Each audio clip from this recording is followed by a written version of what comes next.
Students போன கிளாஸ்ல நம்ம மீட்டருக்கான டெஃபினிஷனை பார்த்தோம். இப்போ நெக்ஸ்ட் அடுத்த பேசிக் பிசிக்கல் குவான்டிட்டி அல்லது ஃபண்டமெண்டல் பிசிக்கல் குவான்டிட்டி மாஸோட யூனிட் கிலோகிராம்கான டெஃபினிஷனை பார்ப்போம்.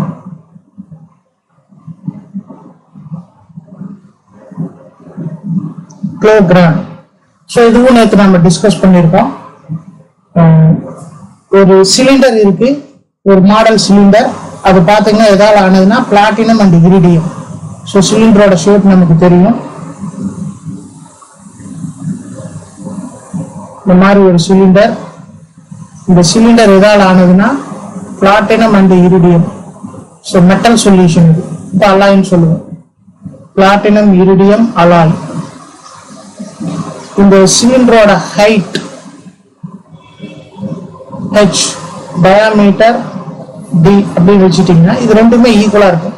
ஸோ ஹைட்டும் டயாமீட்டரும் ஈக்குவலா இருக்கக்கூடிய ஒரு சிலிண்டர். இது பிளாட்டினம் இரிடியம் மெட்டல்ஸால் ஆன ஒரு அலாய். இந்த புரோட்டோடைப் சிலிண்டர் பார்த்தீங்கன்னா international bureau of weights and measures at Sevres near பாரிஸ்ல இருக்கு. இதோட மாசம் தான் என்னன்னு வச்சுக்கிட்டோம்னா 1 கிலோகிராம். ஸோ அப்ப என்ன சொல்லலாம்னு பார்த்தீங்கன்னா 1 kilogram is the mass of a prototype cylinder.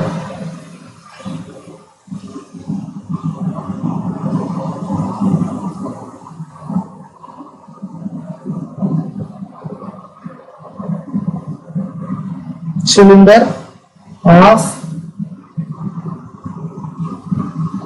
platinum iridium alloy whose height is equal to its diameter.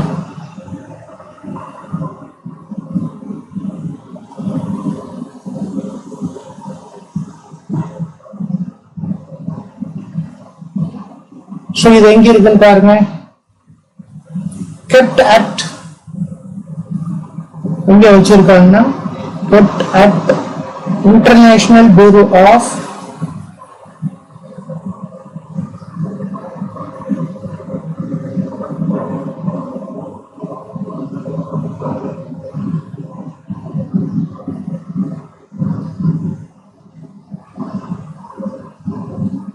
Weights and Measures.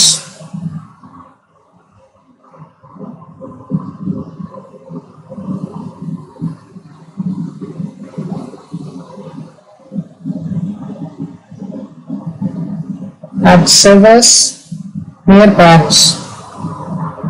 So இருக்கக்கூடிய இடம் Sevres near Paris.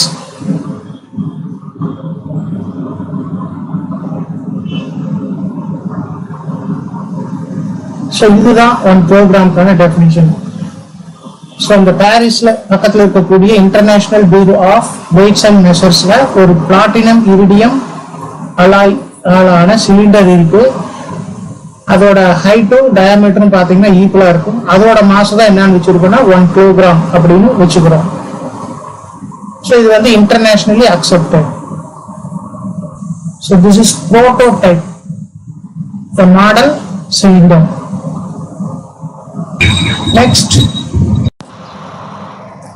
நெக்ஸ்ட் நாம டைமோட யூனிட் என்ன, செகண்டுக்கான டெஃபினிஷனை பார்ப்போம். ஸோ அதை பார்த்துட்டு அதுக்கு என்ன மீனிங் அப்படின்னு நம்ம புரிஞ்சுக்கலாம். டெஃபினிஷனை எப்படின்னு அண்டர்ஸ்டாண்ட் பண்ணிக்கலாம். சரி, 1 செகண்ட் அப்படிங்கிறது பார்த்தீங்கன்னா 1 second is the duration of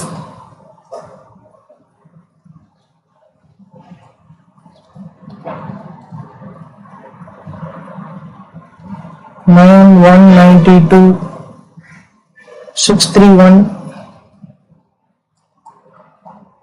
770 periods of the radiation.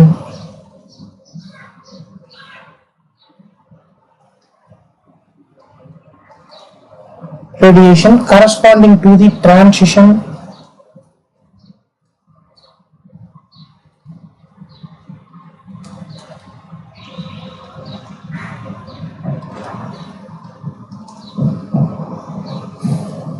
between two hyperfine levels.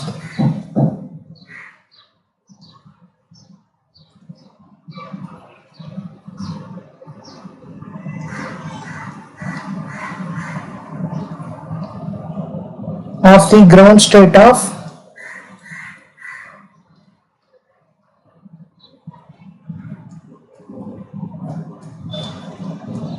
cesium-133 atom. So the second definition, but இது எப்படி அண்டர்ஸ்டாண்ட் பண்ணிக்கிறோம் பாருங்க.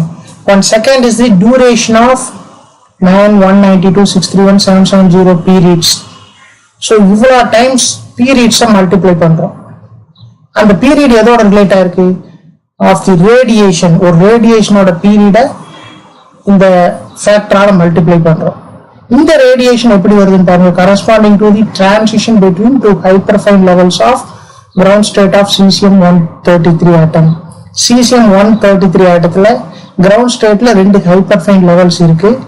அந்த ஹைப்பர்ஃபைன் லெவல்ஸ்ல டிரான்சிஷன் வரனாலதான் இந்த ரேடியேஷன் வருது. அந்த ரேடியேஷனோட பீரியட இந்த நம்பரால மல்டிப்ளை பண்ணா வர ஆன்சர் 1 செகண்ட் அப்படின்னு இதுக்கு மீனிங். சரி, இது இன்னும் நல்லா எப்படி இன்டெப்தா அண்டர்ஸ்டாண்ட் பண்ணிக்கலாம் பாருங்க. ஸோ இதை அண்டர்ஸ்டாண்ட் பண்ணிக்கிறதுக்கு நம்ம ஃபர்ஸ்ட் பீரியட்னா என்ன அப்படின்னு புரிஞ்சுக்கணும். ஸோ பீரியட் அப்படிங்கிறத புரிஞ்சுக்கிறதுக்கு ஒரு முக்கியமான ஃபினாமினா நம்ம இப்போ பிசிக்ஸ்ல டிஸ்கஸ் பண்ணலாம். என்னன்னு பார்த்தீங்கன்னா பீரியாடிக் மோஷன். ஸோ இது சிலபஸ்ல இருக்கக்கூடியதுதான். ஸோ இது இங்க நம்ம தேவையில்லாம படிக்கிறோம்னு நினைக்கவே வேண்டாம். நிறைய யூனிட்ல இங்க நம்ம இப்போ பார்க்க போற கான்செப்டை அப்ளை பண்ணுவோம், டிஸ்கஸ் பண்ணுவோம், இன்னொரு கான்செப்ட்ஸ் அண்டர்ஸ்டாண்ட் பண்றதுக்கு யூஸ் பண்ணுவோம். ஸோ அதனால இதையும் தெரிஞ்சுக்கணும் கட்டாயம். Periodic motion. ஸோ எந்த ஒரு மோஷனாலும் சரி அல்லது டைப் ஆஃப் ஆக்டிவிட்டினாலும் சரி, அது ஒரு ரெகுலர் இன்டர்வெல்ல ரிப்பீட் ஆச்சுன்னா அது நம்ம என்னன்னு சொல்லலாம்னா பீரியாடிக்னு சொல்லலாம். ஸோ இங்க ஒரு மோஷன் வந்து பீரியாடிக்கா ரிப்பீட் ஆகுது, ரெகுலர் இன்டர்வெல்ல திரும்பி திரும்பி வருது அப்படின்னா அதை நம்ம என்னன்னு சொல்லலாம்னா periodic motion. Any motion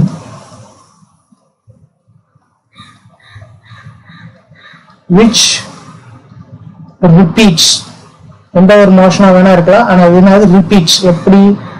at regular interval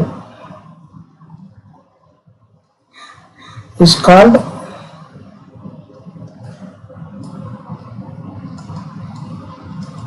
periodic motion. So regular இன்டர்வெல்ல ரிப்பீட் ஆகக்கூடிய எந்த ஒரு மோஷனா இருந்தாலும் சரி அது நம்ம என்னன்னு சொல்லிக்கலாம் பீரியாடிக் மோஷன். சரி, அதுக்கு ஒரு சில எக்ஸாம்பிள் சொல்லிட்டு அதுல நம்ம இந்த டைம் பீரியட் டிஸ்கஸ் பண்ணுவோம். பாருங்க, டைம் பீரியட் மட்டும் இல்ல இன்னும் சில டேர்ம்ஸையும் நம்ம தெரிஞ்சுக்குவோம். ஸோ இதுக்கு எதுனால நான் சொல்றேன்னா யூனிஃபார்ம் சர்க்குலர் மோஷன்.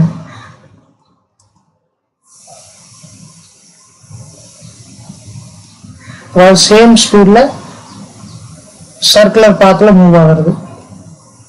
வைப்ரேஷன், இது சிம்பிள் ஹார்மோனிக் ஆசிலேஷன் சொல்லலாம். வைப்ரேஷன் அதுக்கப்புறம் சிம்பிள் ஹார்மோனிக் ஆசிலேஷன். வைப்ரேஷனும் type of simple harmonic oscillation தான்.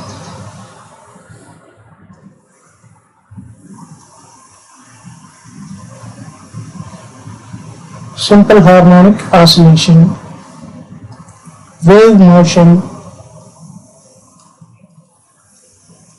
etc.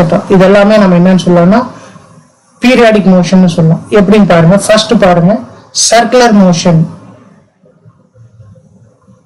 ஸோ ஒரு பார்ட்டிகிள் வந்து சர்க்குலர் பாத்ல மூவ் ஆகுதுன்னு வச்சுக்கலாம். சர்க்கிள்னால கட்டாயம் இருக்க ஒரு சென்டர் இருக்கணும். இந்த ஏங்கிறது அந்த பார்ட்டிகிளோட இனிஷியல் பொசிஷனா வச்சுக்கலாம். ஸோ அது சர்க்குலர் பாத்ல இந்த டைரக்ஷன்ல மூவ் ஆகுது. ஸோ ஒரு கம்ப்ளீட் ரெவல்யூஷன் முடிஞ்சிருச்சுன்னா ஏல ஆரம்பிச்சு ஏழையே வந்து அந்த பார்ட்டிகிள் நிற்கும். இது ஒரு கம்ப்ளீட் ரெவல்யூஷன் சொல்றோம். ஒரு முழு சுற்று முடிஞ்சிருச்சுன்னு சொல்றோம். ஸோ இப்போ ஏல ஆரம்பிச்சு ஏக்கு வரக்கு ஒரு 5 செகண்ட்ஸ் எடுக்கிறதுன்னு வச்சுக்கலாம். அப்ப எவ்ரி 5 செகண்ட் இந்த பார்ட்டிகிள் ஏக்கு வந்துடும். எவ்ரி 5 செகண்ட் இந்த பார்ட்டிகிளை ஒரு பொசிஷனை நோட் பண்ணீங்கன்னா அந்த பொசிஷன்ல பார்த்துட்டே இருக்கலாம். ஃபார் எக்ஸாம்பிள் இங்க ஒரு பாயிண்ட் நோட் பண்றேன், அது பீம் வச்சுக்கிறேன். எவ்ரி 5 செகண்ட் இந்த பார்ட்டிகிள் நம்ம பீல பார்த்துட்டே இருக்கலாம்.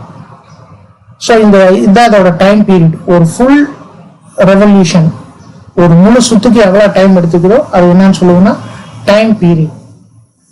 சரி, அப்ப இங்க நான் டைம் பீரியட் 5 செகண்ட் சொல்லிட்டேன். அப்ப என்ன மீனிங், ஒவ்வொரு 5 செகண்டும் அந்த பார்ட்டிகிள் இந்த ஏ பாயிண்ட் ரீச் பண்ணும். வேற ஏதாவது ஒரு பாயிண்ட் எடுத்துட்டாலும் அந்த பாயிண்ட் ஒவ்வொரு 5 செகண்ட்ஸ்க்கு ஒருக்காவும் கிராஸ் பண்ணும். இது புரிஞ்சுக்கிறோம். ஓகே, ஸோ அப்ப இது வந்து யூனிஃபார்ம் சர்க்குலர் மோஷன்ல சொல்லிட்டோம். வைப்ரேஷன், டு அண்ட் ஃப்ரோ மோஷன்.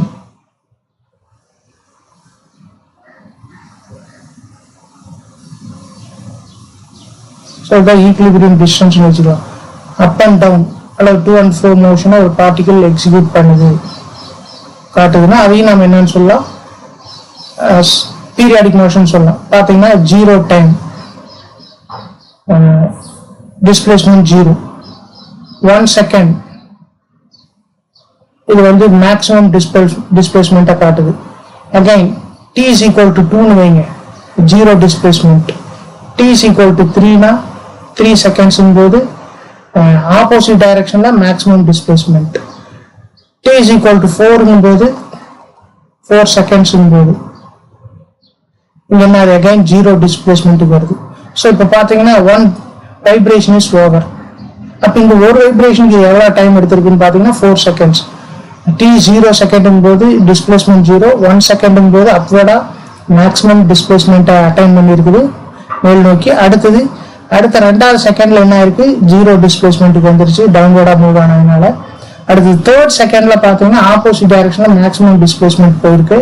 4th செகண்ட் அகைன் இந்த 0 டிஸ்பிளேஸ்மெண்ட்டுக்கு வந்துருச்சு. இப்போ 0 டிஸ்பிளேஸ்மெண்ட்ல ஆரம்பிச்சு அகைன் 0லயே வந்துருச்சு, சேம் சிமிலர் பாயிண்ட்டுக்கு வந்திருக்கு.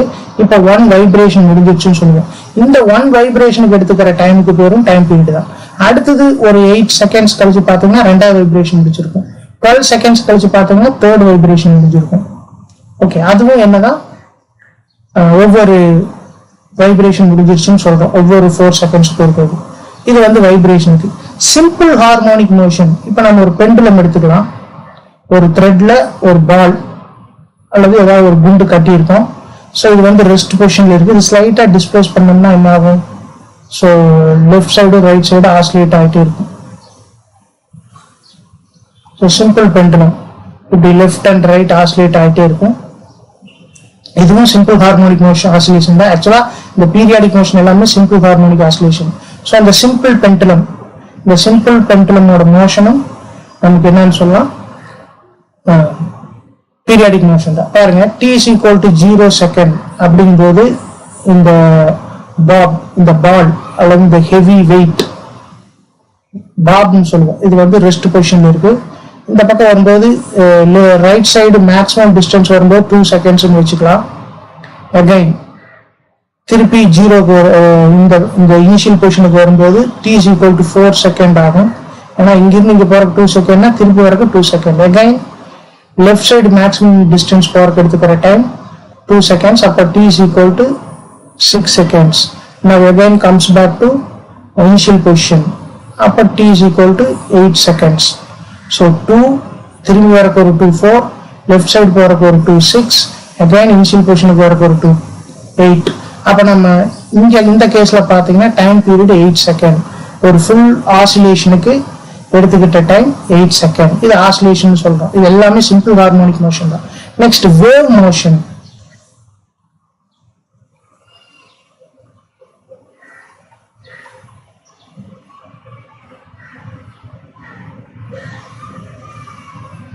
ஸோ ஒரு பார்ட்டிகல் வேவ் மோஷன்ல இருக்குன்னு வச்சுக்கலாம்.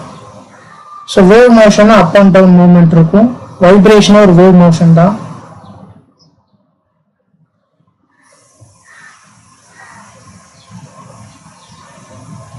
ஒரு பார்ட்டிகிள் வேவ் மோஷன்ல மூவ் ஆயிட்டு இருக்குன்னு வச்சுக்கலாம்.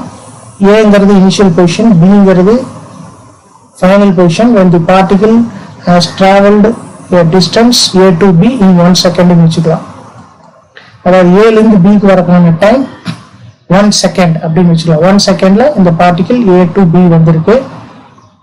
y ஆக்சிஸ்ல வந்து இந்த பார்ட்டிகிளோட அப்வர்ட் அண்ட் டவுன்வர்ட் டிஸ்பிளேஸ்மெண்ட்டை நோட் பண்ணிக்கணும். x axis is the direction of propagation of wave. இந்த பார்ட்டிகிள் வேவ் பாத்துல மூவ் ஆகக்கூடிய டைரக்ஷன் x axis. அதாவது இந்த பார்ட்டிகிள் இப்படிதான் மூவ் ஆயிட்டு இருக்கு. ஸோ பார்ட்டிகிள் நகர்ற டைரக்ஷன் x, அது அப்வர்ட் அண்ட் டவுன்வர்ட் மோஷன் காட்டக்கூடிய டைரக்ஷன் y. மேலே கீழே நகரக்கூடிய டைரக்ஷன் ஒய், ஹரிசாண்டலா நகரக்கூடிய டைரக்ஷன் எக்ஸ் அப்படின்னு வச்சுக்கோங்க. ஓகே, ஏ டு பி வரைக்கும் இந்த பார்ட்டிகல் எடுத்துக்கிட்ட டைம் பி. இப்போ இதுல ஒரு சில பாயிண்ட்ஸ் பார்க்கலாம். இந்த பார்ட்டிகல் ஃபர்ஸ்ட் அப்வர்டா மூவ் ஆகுது, ஒரு மேக்ஸிமம் டிஸ்பிளேஸ்மெண்ட் அட்டைன் பண்ணுது. இந்த பாயிண்ட்டுக்கு பேர் பார்த்தீங்கன்னா கிரஸ்ட்.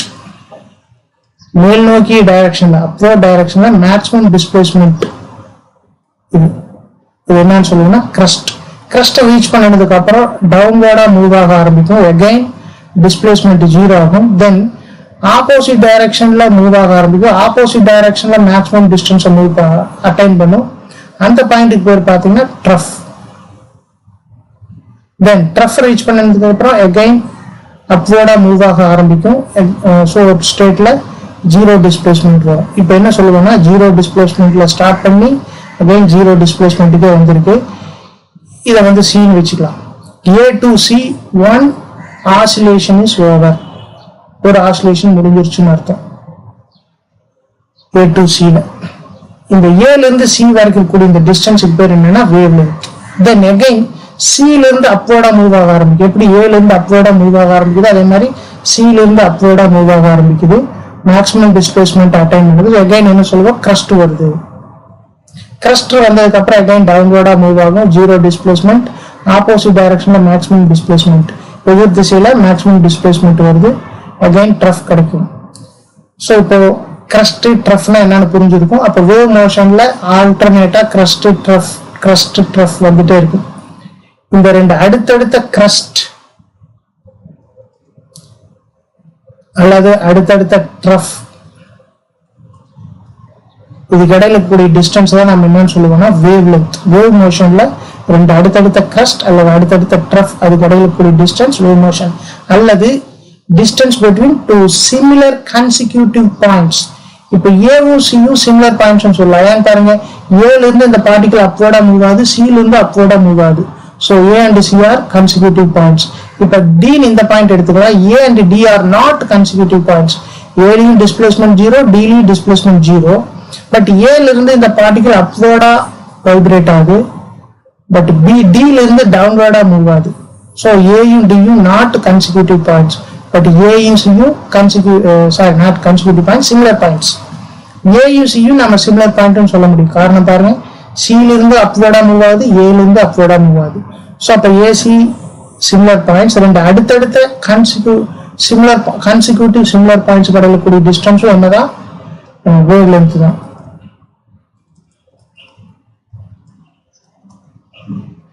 ஸோ அடுத்தடுத்த கிரஸ்ட் அடுத்தடுத்த ட்ரஃப் இது கடலக்கூடிய டிஸ்டன்ஸும் வேவ் லென்த் தான், அல்லது அடுத்தடுத்த ரெண்டு ஒரே மாதிரியான பாயிண்ட்ஸ் கடலக்கூடிய டிஸ்டன்ஸும் வேவ் லென்த் தான். ஃபார் எக்ஸாம்பிள் இங்க ஒரு பாயிண்ட் எடுக்கிறேன், அதை நான் கிராஸ் போட்டு காட்டுறேன்.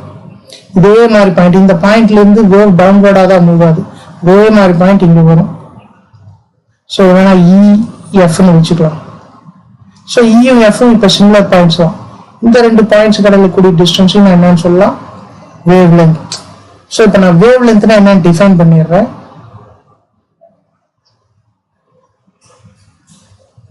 வேவ் லென்த்துக்கு சிம்பிள் பார்த்தோம்னா லாம்டா. இது என்ன மீனிங், தி டிஸ்டன்ஸ் பிட்வீன்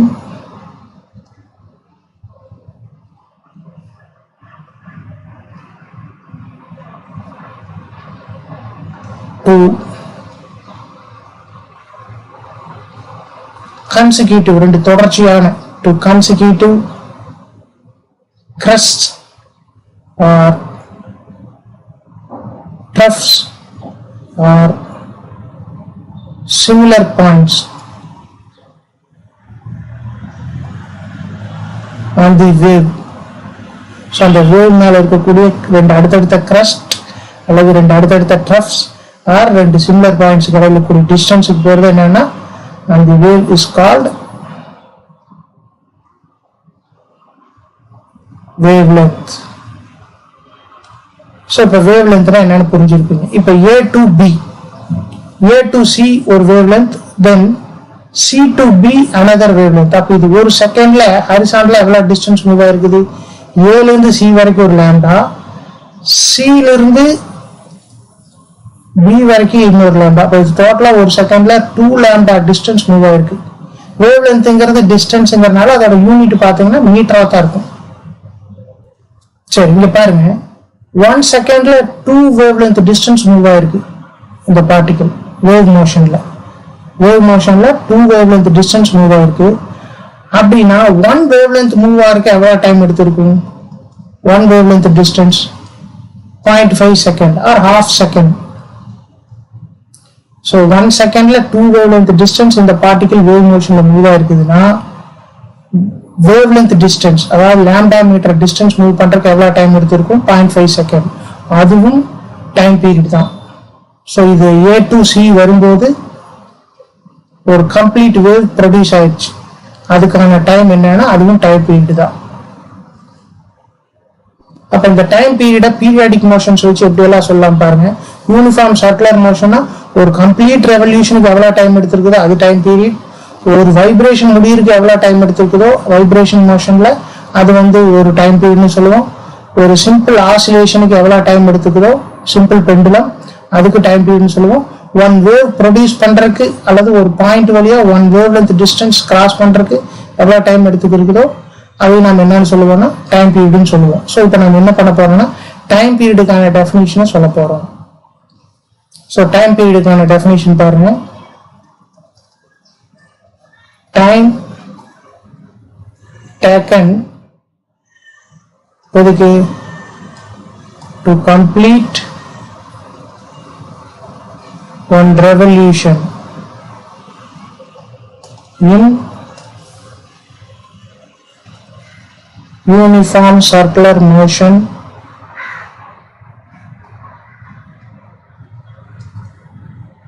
அதையும் டைம் பீரியட் தான் சொல்லுவோம். or to complete one vibration. So ஒரு வைப்ரேஷன் முடிக்கிறதுக்கு எவ்வளோ டைமோ அது. R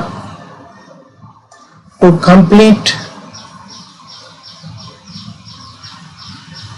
1 oscillation. ஸோ இப்படி ஆசிலேட் ஆகல ஒரு ஆசிலேஷன் முடிக்கிறதுக்கு. Or to produce 1 wave.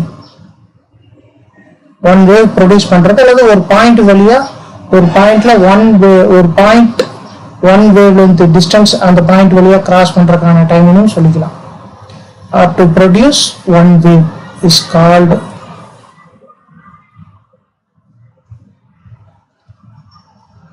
Time period. So நம்ம அந்த செகண்ட்ஸ்க்கான டெஃபினிஷன்ல பார்த்த பீரியடுங்கிறது டைம் பீரியட் தான் குறிக்குது. இன்னும் கொஞ்சம் தெரிஞ்சுக்கிட்டோம்னா அது எப்படி டைம் பீரியட் எப்படி அங்க நம்ம தெரிஞ்சுக்கலாம். Time period its unit is second.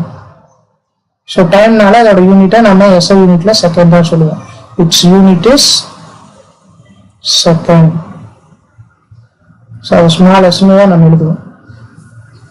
சரி, இப்போ டைம் பீரியடுக்கான டெஃபினிஷன் பார்த்துட்டோம். இன்னும் சில டேர்ம்ஸை டிஃபைன் பண்ணுவோம். இப்போ இதுக்கு என்ன பண்ணிக்கலாம்னா நம்ம வேவ் மோஷன் எடுத்துக்கலாம் அல்லது சர்க்குலர் மோஷன் எடுத்துக்கலாம். நம்ம இங்க வேவ் மோஷன் எடுத்துக்கிட்டோம்னா அந்த ரேடியேஷனை பத்தி டிஸ்கஸ் பண்ணும்போது கொஞ்சம் ஈஸியா இருக்கும். இப்போ ஒரு வேவ் எக்ஸ் டைரக்ஷன் வழியா போயிட்டு இருக்கு. 1 wavelength is over 2 3. ஸோ நம்ம இங்க 3 waves பார்க்குறோம். ஏன்னா A to B 1 wave, B to C 1 wave, C to D 1 wave. So totally 3 waves produce ஆயிருக்கு. ஜென்ரலா நம்ம என்ன அஷ்யூம் பண்ணிக்கலாம்னா A to D வரைக்கும் let time taken to reach D from A is T second. A இருந்து D வரைக்கும் வரக்கான time T seconds வச்சுக்கோ. இந்த A இருந்து D க்கு வரக்குள்ள ப்ரொடியூஸ் ஆன நம்பர் ஆஃப் வேவ்ஸ் இங்க நம்ம பார்த்தோம்னா 3 சொல்றோம். Let us assume that it is n. Let the number of waves produced between A and D is n. So இங்க A இருந்து D வரைக்கும் produce ஆன number of waves n ன்னு வெச்சுக்கலாம். A to B எவ்வளவு distance? ஒரு lambda distance. B to C இன்னொரு lambda distance. C to D இன்னொரு lambda distance. அது மாதிரி இப்போ இங்க நம்ம 3 லாம்டான்னு சொல்லிட்டோம். ஜெனரலா இந்த n இங்க ஈக்குவல் டு 3 நம்ம nங்கிறது வேற ஒரு ஜெனரலா ஒரு நம்பர்னு வெச்சுக்கலாம். A ல இருந்து B வரைக்கும் n வேவ்ஸ் ப்ரொடியூஸ் ஆயிருக்குன்னு வெச்சுக்கலாம். இங்க 3 வேவ்ஸ்னு காட்டி இருக்கோம். அது 3 னே வெச்சுக்காம வேற ஏதாவது ஒரு நம்பர்னு வெச்சு n ன்னு வெச்சுக்கலாம். சோ அப்போ A to D இந்த கேஸ்ல பார்த்தோம்னா இங்க 3 லாம்டா டிஸ்டன்ஸ் இருந்திருக்கும். ஏன்னா இங்க 3 வேவ்ஸ் ப்ரொடியூஸ் ஆயிருக்கு. நம்ம ஜெனரலா இங்க என்ன அஸ்யூம் பண்ணிருக்கோம்? n waves produce ஆயிருக்குன்னு வெச்சிருக்கோம். அப்ப A ல இருந்து D வரைக்கும் இருக்கக்கூடிய டிஸ்டன்ஸ் n lambda. A ல இருந்து D வரைக்கும் இருக்கக்கூடிய டிஸ்டன்ஸ் n lambda. இப்போ நான் இன்னொரு டைம் சொல்ல போறேன். Speed of the wave.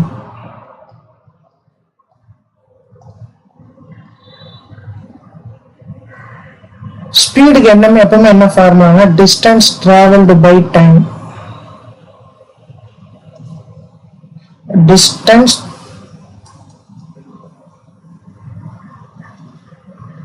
traveled by time taken.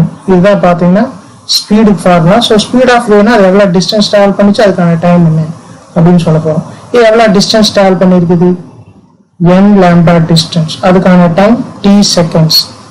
So this is called speed of the wave. So next நாம number of waves produced எப்படி கண்டுபிடிக்கணும்னு பார்க்கலாம். இப்போ பாருங்க A to D போகும்போது இந்த பார்ட்டிகிள் டிராவல் பண்ண வேவ் மோஷன்ல டிராவல் பண்ண distance AD. Distance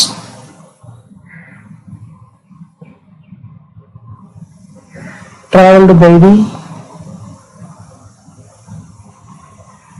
particle in wave motion. இது வந்து x axis, along x axis எவ்வளவு பாருங்க AD.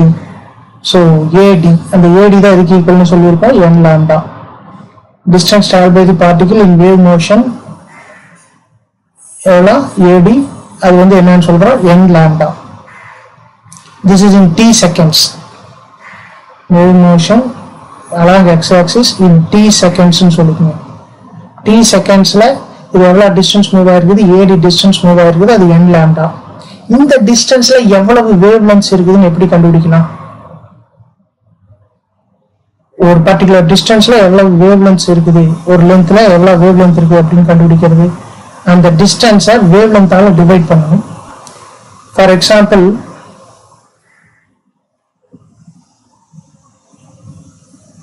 AD வந்து 20 சென்டிமீட்டர்னு வச்சுக்கலாம், லாம்டா வந்து 2 சென்டிமீட்டர்னு வச்சுக்கலாம். என்ன meaning?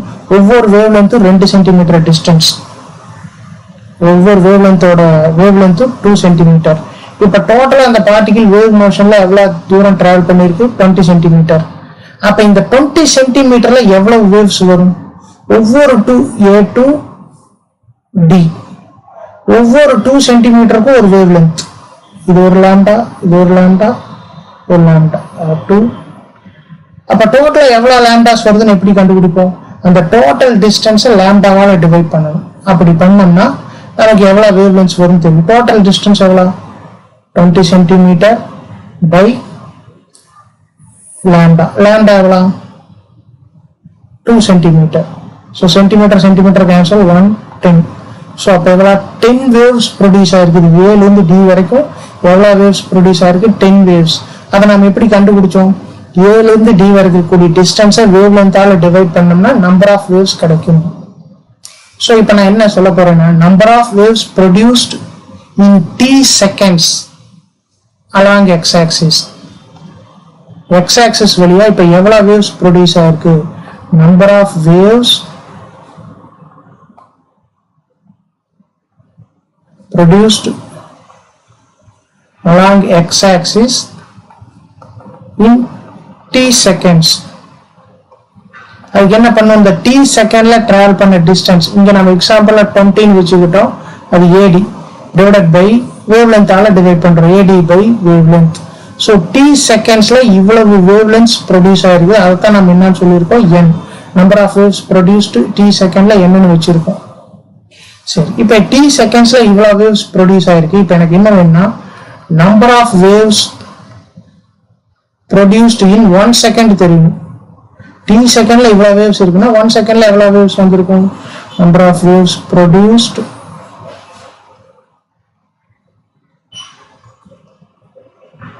along x-axis in 1 second. So இந்த t வந்து 1 செகண்ட் ஆயிருக்கு. t என்ன பண்ணா 1 செகண்ட் ஆகும், t ஆல டிவைட் பண்ணு, இங்க t ஆல டிவைட் பண்ணீங்கன்னா இங்கேயும் t ஆல டிவைட் பண்ணும். அப்ப என்ன, AD distance by time into lambda. ADங்கிறது என்ன, distance traveled by the wave. அடுத்தது tங்கிறது என்ன, time taken. distance traveled by time taken, அதுக்கு என்ன பேரு, speed of the wave. இங்க யார் பத்தி பேசுற, wave பத்தி பேசுறதுனால speed of the wave by wavelength. so speed of v எழுதுவோம், v by lambda. so அப்போ ஒரு செகண்ட்ல எவ்வளவு வேவ்ஸ் ப்ரொடியூஸ் ஆயிருக்கு அப்படிங்கிற சொல்றதுக்கு என்ன ஃபார்முலா, வேவோட ஸ்பீடை வேவ் லென்த்தால டிவைட் பண்ணணும். சரி, இந்த ஒரு செகண்ட்ல எவ்வளவு வேவ்ஸ் ப்ரொடியூஸ் ஆகுது அப்படின்னு சொல்றதுக்கு என்ன பேருன்னு பாத்தீங்கன்னா frequency. number of waves produced in 1 second is called frequency. so இப்போ நம்ம பார்த்தோம்னா ஒரு செகண்ட்ல எவ்வளவு வேவ்ஸ் ப்ரொடியூஸ் ஆகும் அப்படிங்கறதுக்கான எக்ஸ்பிரஷன் கொண்டு வந்திருக்கோம், அதுதான் v by lambda. இதுக்கு பேர் தான் என்னன்னா frequency. so இன்னொரு டேர்ம் frequency-யை டிஃபைன் பண்றோம். இதுக்கு பாத்தீங்கன்னா nu or f or n இந்த லெட்டர்ஸ் கொடுப்பாங்க. ஸோ அப்போ ஃப்ரீக்வன்சி என்னன்னு சொல்லலாம்னா number of waves produced in 1 second.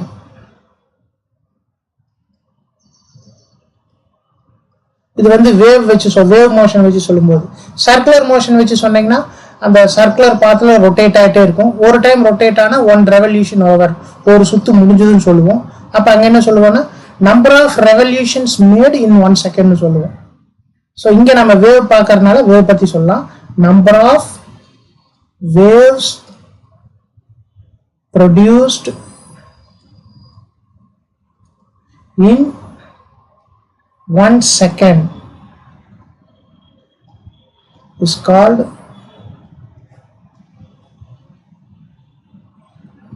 frequency.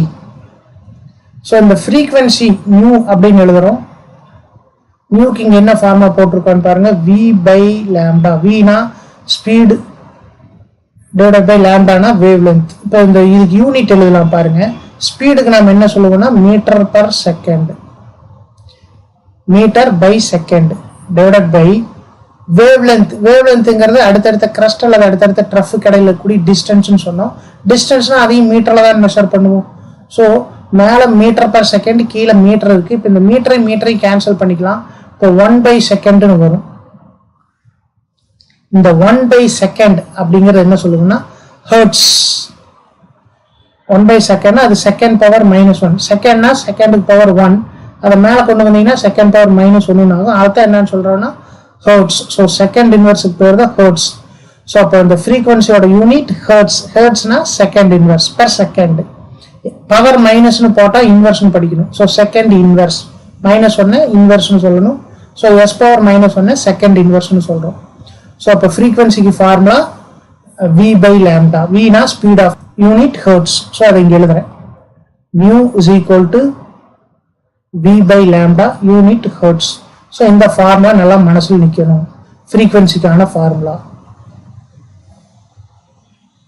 இந்த நியூங்கிறது தான் number of waves produce in 1 second. சரி, நம்ம இங்க என்ன அசியூம் பண்ணோம்னா t செகண்ட்ஸ்ல n வேவ்ஸ் ப்ரொடியூஸ் ஆச்சுன்னு அசியூம் பண்ணோம். அப்போ 1 செகண்ட்ல எவ்வளவு வேவ்ஸ் ப்ரொடியூஸ் ஆயிருக்குன்னா n by t. ஸோ அதே தான் இதுக்கான எக்ஸ்பிரஷன். இந்த n by t நியூக்கு தான் எக்ஸ்பிரஷன். ஏன்னா number of waves produce in t second divide by t ன்னு போட்டீங்கன்னா 1 செகண்ட்ல ப்ரொடியூஸ் ஆன வேவ் கிடைக்கும். ஸோ அது நியூ.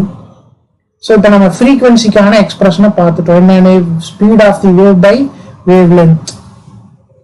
ஸோ இப்போதான் நம்ம டைம் பீரியடுக்கான எக்ஸ்பிரஷனை கொண்டு வர போறோம். எப்படின்னு பாருங்க.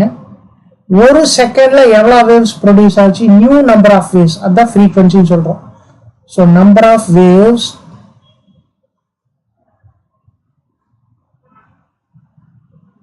produced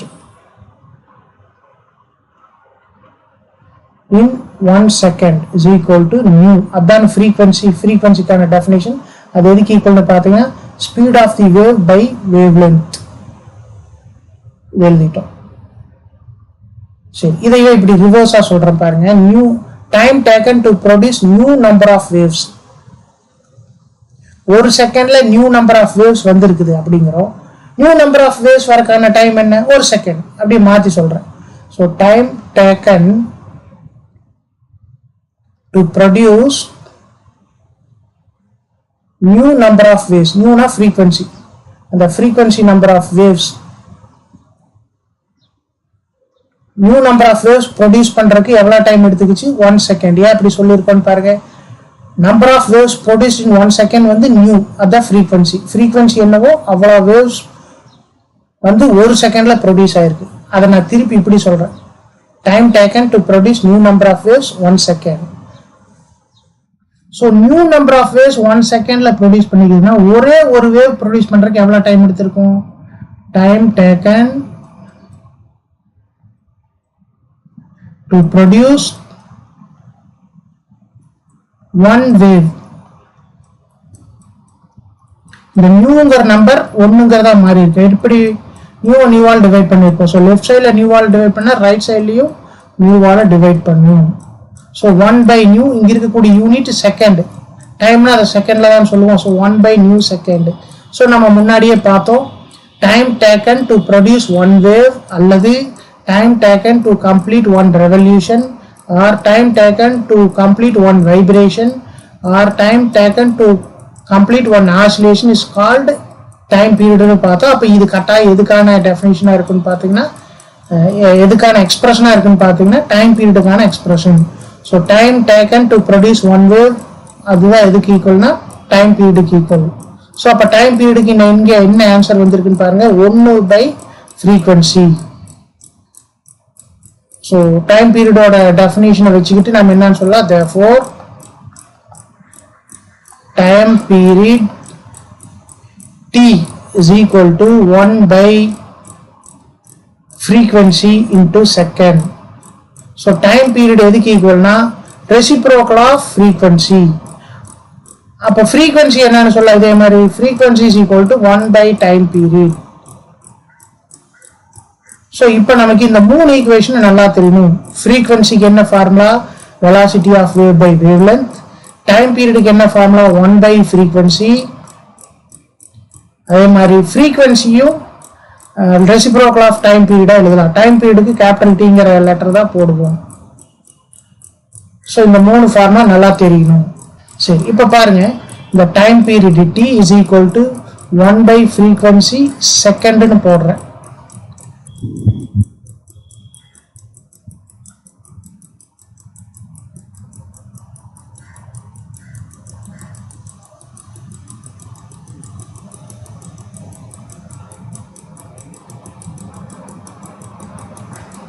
சரி, இப்போ நான் என்ன பண்றேன்னு பாருங்க. எனக்கு வந்து ரைட் சைடு 1 செகண்ட் மட்டும் இருக்கணும். இங்க 1 பை நியூ செகண்ட் இருக்கு, இது 1 செகண்ட் மட்டும் இருக்கணும்.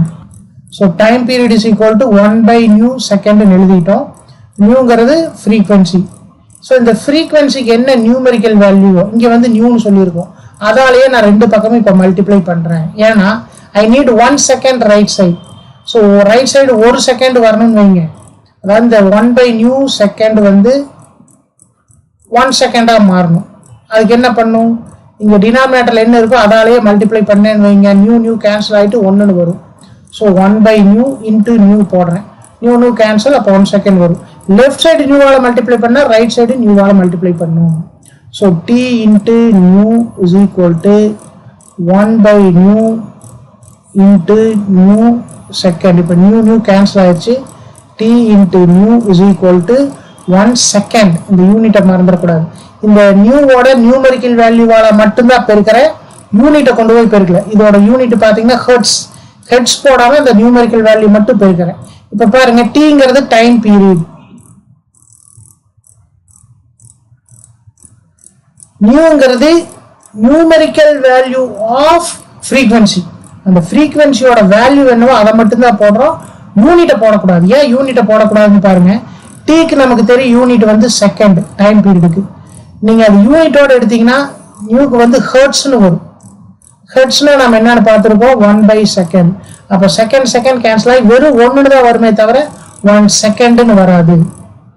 ஸோ அப்போ இந்த நியூ வந்து அதோட வேல்யூ என்னவோ நியூமெரிக்கல் வேல்யூ அதை மட்டும் எடுத்துக்கிறேன். டீயோட யூனிட் செகண்ட் இன்ட்டு எதுவுமே வேல்யூ இல்லைன்னா அது 1 தான் சொல்லுவோம், 1 செகண்ட். ஸோ அப்போ ரைட் சைடு யூனிட் செகண்ட் தான் வரும்.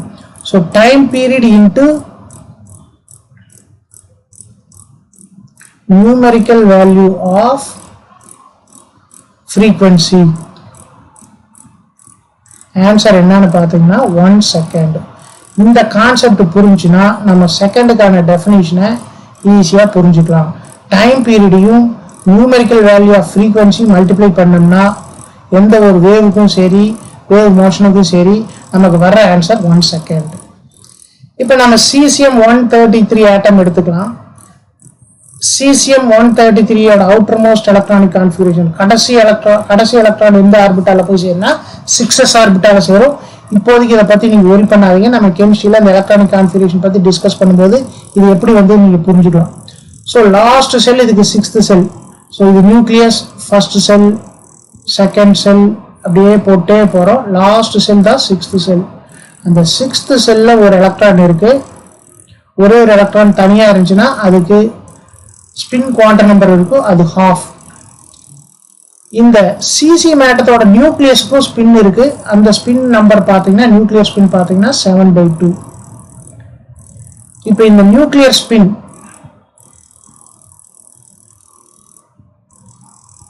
எலக்ட்ரான் ஸ்பின் ரெண்டு ஒரே டைரக்ஷன்ல இருக்குன்னு வைங்க. இது 7/2, இது 1/2. நியூக்ளியர் ஸ்பின்னும் எலக்ட்ரான் ஸ்பின்னும் ஒரே டைரக்ஷன்ல இருக்கு. அல்லது இதனால வரக்கூடிய இந்த நியூக்ளியஸ்க்கோ எலக்ட்ரானுக்கோ ஸ்பின் வந்துச்சுன்னா அதுக்கு மேக்னெட்டிக் ஃபீல்டை ஜென்ரேட் பண்ணும். இந்த ரெண்டு மேக்னெட்டிக் ஃபீல்டு ஒரே டைரக்ஷன்ல இருக்குன்னு அர்த்தம் இதுக்கு. பட் இந்த இடத்துல அதை நீங்க சொன்னா புரிஞ்சுக்க மாட்டீங்க, நம்ம கெமிஸ்ட்ரியில டீடைல்டா பார்ப்போம், அப்ப நீங்க அதை புரிஞ்சுக்கலாம். இப்போதைக்கு நீங்க வந்து ஸ்பின் ரெண்டு ஒரே டைரக்ஷனுக்கு மட்டும் புரிஞ்சுக்கங்க. இப்படி ஒரே டைரக்ஷன் இருந்துச்சுன்னா டோட்டல் ஸ்பின் இந்த ரெண்டையும் ஆட் பண்ணிக்கணும். 7/2 + 1/2 என்ன வரும்? 8/2, 4. இதுவே ரெண்டு ஸ்பின்னும் ஆப்போசிட் டைரக்ஷன்ல இருக்குன்னு நியூக்ளியர் ஸ்பின். இது எப்படி 7/2 வந்தது அப்படிங்கறதெல்லாம் நாம நியூக்ளியர் கெமிஸ்ட்ரியில பார்ப்போம். நியூக்ளியர் எனர்ஜி லெவல்ஸ் போட்டு காட்டி எக்ஸ்பிளைன் பண்ணுவேன். ஸோ இங்க வந்து அதை பத்தி நீங்க கன்ஃபியூஷனே எதுவும் கொண்டு வந்துக்க வேண்டாம். இப்போதைக்கு நீங்க இந்த cesium-133க்கு நியூக்ளியர் ஸ்பின் 7/2 மட்டும் தெரிஞ்சு வச்சுக்கோங்க. நியூக்ளியர் ஸ்பின் அப்வர்டா இருக்கு, எலக்ட்ரான் ஸ்பின் டவுன்வர்டா இருக்குன்னு வச்சுக்கோங்க. ஸோ ரெண்டும் ஆப்போசிட்டா இருக்கு. இப்போ டோட்டல் ஸ்பின் பார்த்தீங்கன்னா ஒன்னுல இருந்து இன்னொன்று சப்ட்ராக்ட் பண்ணிடணும். 7/2 - 1/2. ஸோ 7 - 1 6, 6/2 3. அப்போ பார்த்தீங்கன்னா இதுல ரெண்டு டோட்டல் ஸ்பின் ஸ்டேட்ஸ் இருக்கு, ஒன்று 3 இன்னொன்று 4. இந்த ஸ்பின் ஸ்டேட் 4 இருக்கும்போது அந்த cesium ஆட்டத்துக்கு நார்மலா 6th எனர்ஜி லெவல் எங்க வருமோ அதை விட கொஞ்சம் எனர்ஜி கூட இருக்கும். ஸோ இந்த டாட் வைக்கிறதெல்லாம் பார்த்தீங்கன்னா ப்ளூ கலர்ல நீங்க யூனிஃபார்ம் சர்க்கிளா போடணும். இது யூனிஃபார்ம் சர்க்கிளா நினைச்சுங்க. இது வந்து ஸ்பின் ஸ்டேட் 4. டோட்டல் ஸ்பின் 4 இருந்துச்சுன்னா நார்மலா இந்த 6th எனர்ஜி லெவல் எங்க இருக்குமோ அதை விட கொஞ்சம் எனர்ஜி கூட இருக்குது. இதுவே spin state total spin state 3 வந்துச்சுன்னா நார்மலா இந்த எனர்ஜி விட கொஞ்சம் கம்மியா இருக்கும். ஸோ அது கொஞ்சம் உள் பக்கமா இருக்கும். அப்ப சேம் cesium ஆட்டம் பார்த்தீங்கன்னா 2 டிஃப்ரெண்ட் எனர்ஜி ஸ்டேட்ஸ்ல இருக்கும். ஒரு சில cesium ஆட்டம்ஸ் இந்த எக்ஸ்ட்ரா எனர்ஜி வந்திருக்கு பாருங்க, இந்த ஸ்பின் ஸ்டேட் இந்த டோட்டல் எனர்ஜி வச்சிருக்கும், இன்னும் சிலது இந்த எனர்ஜி வச்சிருக்கும். அப்போ இது வந்து கிரவுண்ட் ஸ்டேட். கிரவுண்ட் ஸ்டேட்னா லோயஸ்ட் எனர்ஜி ஸ்டேட்டுக்கு வருது கிரவுண்ட் ஸ்டேட். ஒரு சில cesium ஆட்டத்துக்கு இந்த ரெட் டாட் வச்சோமே அதுதான் கிரவுண்ட் ஸ்டேட்டா இருக்கும், அதாவது லோயர் எனர்ஜி ஸ்டேட்டா இருக்கும். ஒரு சில cesium ஆட்டத்துக்கு இந்த ப்ளூ டாட் வெர்ஷன் பாருங்க, இதுதான் வந்து கிரவுண்ட் ஸ்டேட்டா இருக்கும். ஒரிஜினலா இந்த ரெண்டு ஸ்பின் இன்டராக்ட் பண்ணிக்கலன்னா இந்த ப்ளூல போட்ட லைன் தான் வந்து ஒரிஜினல் எனர்ஜி ஸ்டேட். பட் எந்த சிசிஎம் ஆட்டமே ஒரிஜினல் எனர்ஜி ஸ்டேட்ல இல்லாம ரெட் அல்லது ப்ளூல போட்ட எனர்ஜி ஸ்டேட்ல தான் இருக்கு. ஸோ அப்போ சேம் எனர்ஜி லெவல் பார்த்துட்டீங்கன்னா ரெண்டு இதாக ஸ்பிளிட் ஆயிருக்கு. ஒன்று ஹை எனர்ஜி, இன்னொன்று லோ எனர்ஜி. இதுக்கு பேர் தான் என்னன்னா 2 hyper fine energy levels.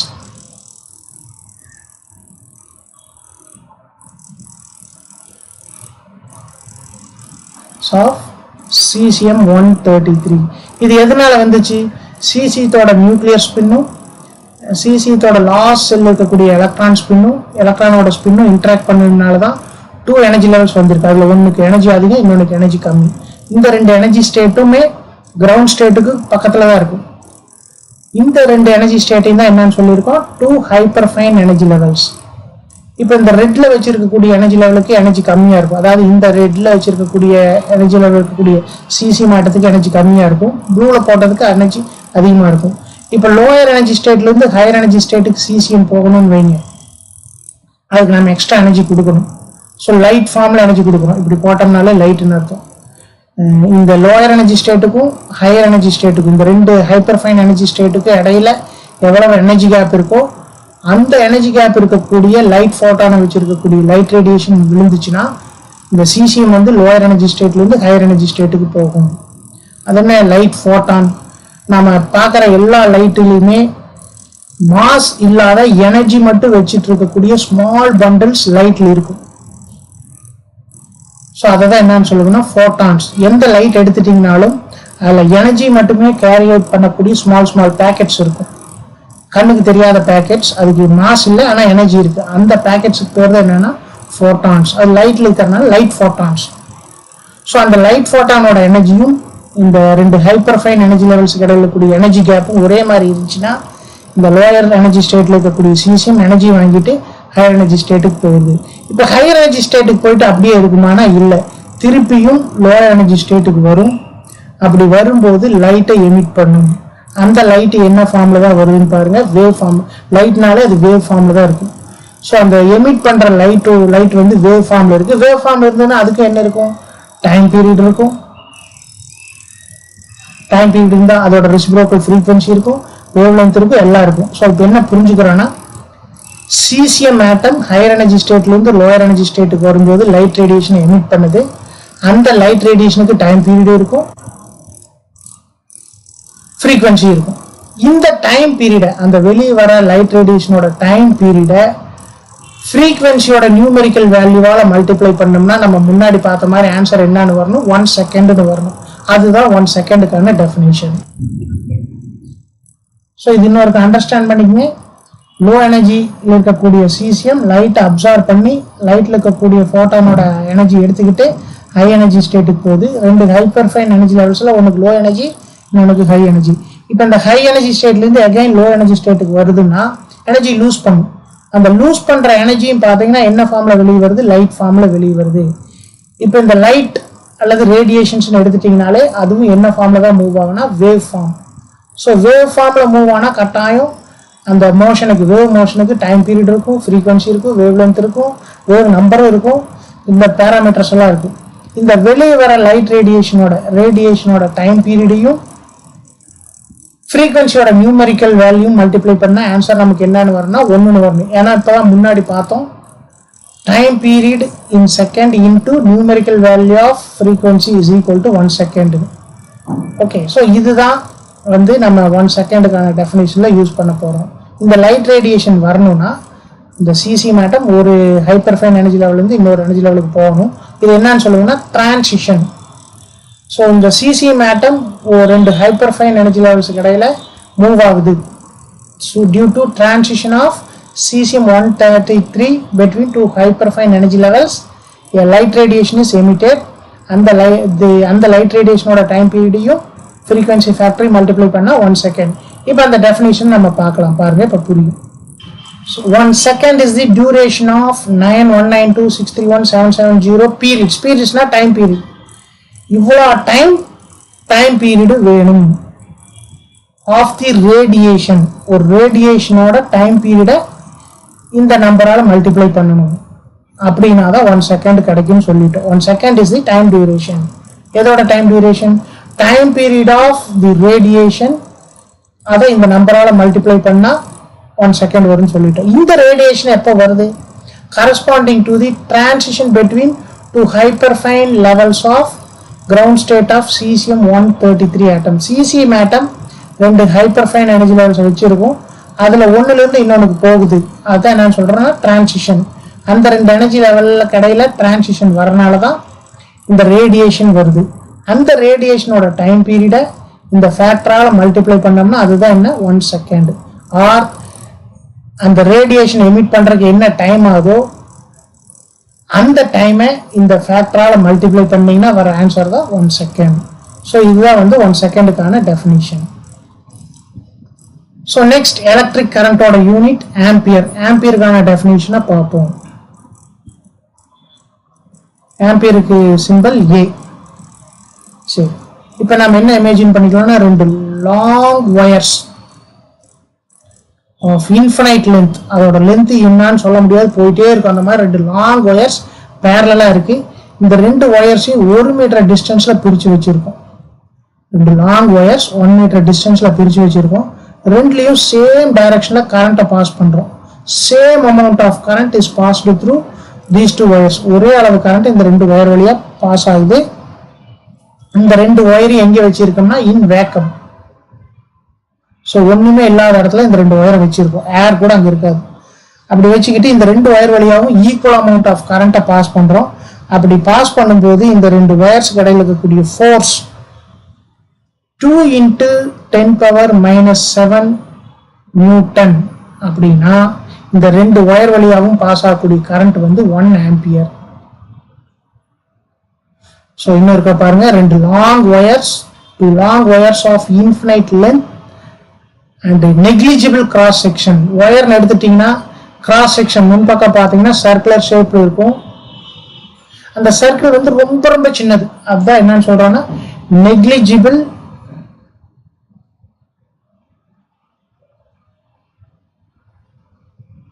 Cross section. So அந்த முன்னாடி இருக்கக்கூடிய அந்த சர்க்கிளோட ஏரியா வந்து ரொம்ப ரொம்ப சின்னது. அந்த அளவுக்கு சின்ன மெல்லிய ஒயர், தின் ஒயர். அது வந்து ரொம்ப லாங் லென்த்ல இருக்கு. அதோட லென்த் கேட்டா இன்ஃபினைட்னு சொல்லுவோம். மெஷர் பண்ண முடியாத அளவுக்கு ரொம்ப தூரத்துக்கு இருக்கு. அப்படின்னா அந்த 2 ஒயர் வழியாகவும் சேம் அமௌண்ட் ஆஃப் கரண்ட்டை சேம் டைரக்ஷன்ல பாஸ் பண்றோம். 1 மீட்டர் டிஸ்டன்ஸ்ல பிரிச்சு வச்சுக்கிட்டு.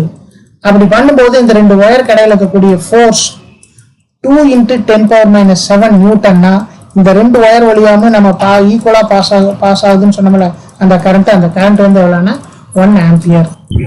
ஸோ இப்போ அந்த டெஃபினிஷன் நம்ம எப்படி சொல்லலாம் பாருங்க. 1 ampere is the constant current, மாறாத current, constant current which passes through in same amount,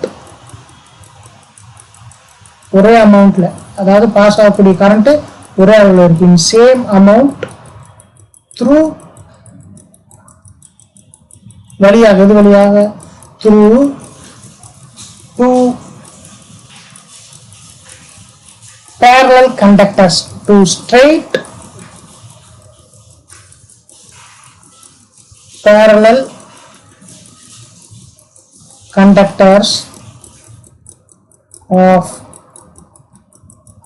infinite length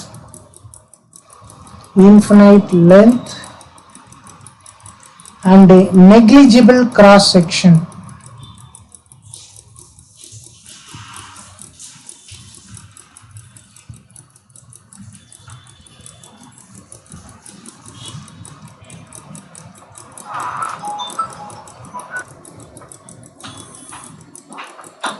kept in vacuum. அந்த 2 parallel conductorsம் பார்த்தீங்கன்னா வேக்கம்ல வச்சிருக்கோம். அப்படி அந்த கரண்ட் பாஸ் ஆகும்போது produces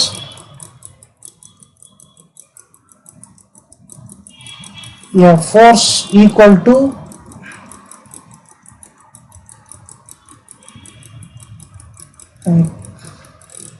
so இன்னொரு பாயிண்ட் பாத்தீங்கன்னா இந்த ரெண்டு வயர் கடலுக்குரிய டிஸ்டன்ஸ் 1 மீட்டர்னு சொல்லணும். kept at 1 meter distance in vacuum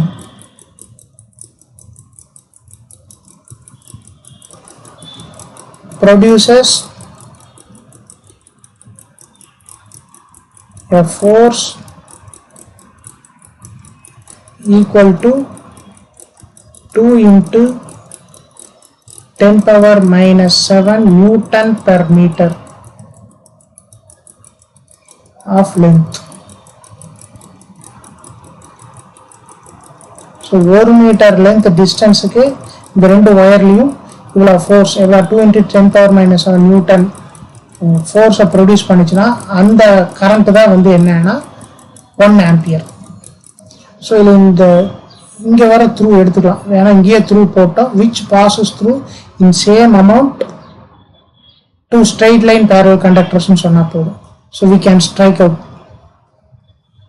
ஏன்னா இங்கேயே சொல்லிட்டு which pass through in same amount two straight line parallel conductors of infinite length and negligible cross section. Next, okay sir. Temperature, unit of temperature பாத்தீங்கன்னா Kelvin. So Kelvin ஓட definition பார்க்கலாம். இதுக்கு என்ன பண்ணலாம்னா water நம்ம chemical formula 3H2O. room temperature water பாத்தீங்கன்னா liquid stateல இருக்கும். temperature குறைச்சிட்டே போனோம்னா water liquid stateல இருந்து solid stateக்கு வரும். அது என்னன்னு சொல்லுவோம்னா ஐஸ்னு சொல்லுவோம். So at 0 degree Celsius water நம்ம ஐஸ்னு சொல்லக்கூடிய சாலிட் ஸ்டேட்ல இருக்கும். அப்பவே பாத்தீங்கன்னா அந்த ஐஸ் மேல இருந்து வேப்பர்ஸ் வரதையும் பார்த்துருக்கலாம். ஸோ அது வந்து என்னன்னா வாட்டர் வேப்பர். ஸோ அப்போ 0 டிகிரி செல்சியஸ்ல வாட்டர் வேப்பரும் இருக்கும், அப்புறம் கொஞ்சம் ஐஸ் மெல்ட் ஆகி லிக்விடாகவும் இருக்கும்.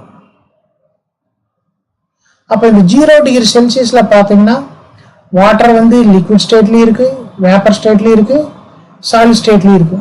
இப்போ 3 ஃபேஸ்ல இருக்கு, சாலிட், லிக்விட், வேப்பர். அப்போ இந்த 3 ஃபேஸ்ல இருக்கிறதுனால 0 டிகிரி செல்சியஸ்ல இந்த 0 டிகிரி செல்சியஸை வாட்டருக்கு என்னன்னு சொல்லுவோம்னா triple point of water. Triple point of water இது 0 டிகிரி செல்சியஸ்னு சொல்லுவோம். கெல்வின்ல சொன்னோம்னா 273.16 கெல்வின். ஸோ டிகிரி செல்சியஸ்ல இருக்கக்கூடிய டெம்பரேச்சரை கெல்வினுக்கு மாற்றணும்னா 273 ஆட் பண்ணணும். So degree Celsius temperature plus 273 is equal to temperature in kelvin. So 0 degree Celsius கெல்வினா மாற்றணும்னா 0 பிளஸ் 273.16. இந்த 0.16 மோஸ்ட்லி நம்ம யூஸ் பண்ண மாட்டோம், பட் இங்கே டெஃபினேஷன் சொல்லும்போது இது எக்ஸாக்டாக சொல்லணும். 273.16 கெல்வின் இதுதான் 0 டிகிரி செல்சியஸ்க்கு ஈக்குவலான கெல்வின்.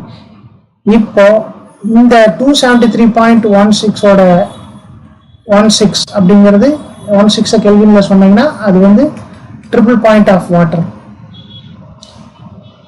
இந்த ட்ரிபிள் பாயிண்ட் ஆஃப் வாட்டரை 1/273.16 கூட மல்டிப்ளை பண்ணோம்னா என்ன வரும்னு பார்த்தீங்கன்னா 1 தான் வரும். ஏன்னா இதே நம்பரால இந்த ரெண்டு நம்பர் கேன்சல் ஆகி 1 வரும், அதுதான் 1 கெல்வின் அப்படின்னு சொல்றோம். ஸோ இப்போ நான் கெல்வின் என்ன டிஃபைன் பண்றேன்னா kelvin is the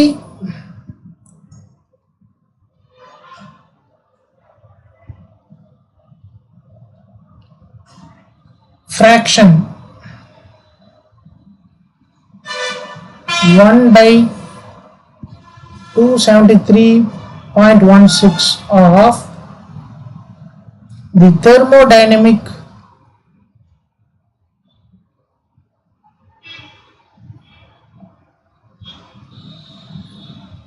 temperature of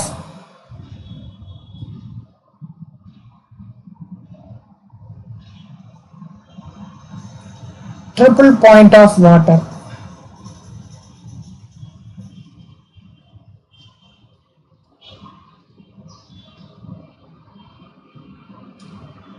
So the Kelvinic definition. Thermodynamic temperature of triple point of water வாட்டரை அந்த டெம்பரேச்சரோட இந்த ஃப்ராக்ஷன் தான் என்னன்னா 1 கெல்வின் அப்படிங்கிறாங்க. ஸோ நமக்கு தெரியும் what is the thermodynamic temperature of the triple point of வாட்டர்னு அது வந்து எவ்வளோ 273.16. இதோட 1/273.16 ஃப்ராக்ஷன் அப்படின்னா 1 into 1/273.16 கேன்சல் பண்ணீங்கன்னா 1 வரும். ஸோ இதுதான் 1 கெல்வின் அப்படிங்கிறோம். ஸோ இந்த தெர்மோடைனமிக் ட்ரிபிள் பாயிண்ட் ஆஃப் வாட்டரோட 1/273.16 அப்படிங்கிற ஃப்ராக்ஷன் மல்டிப்ளை பண்ணால் வர்றது தான் 1 கெல்வின்.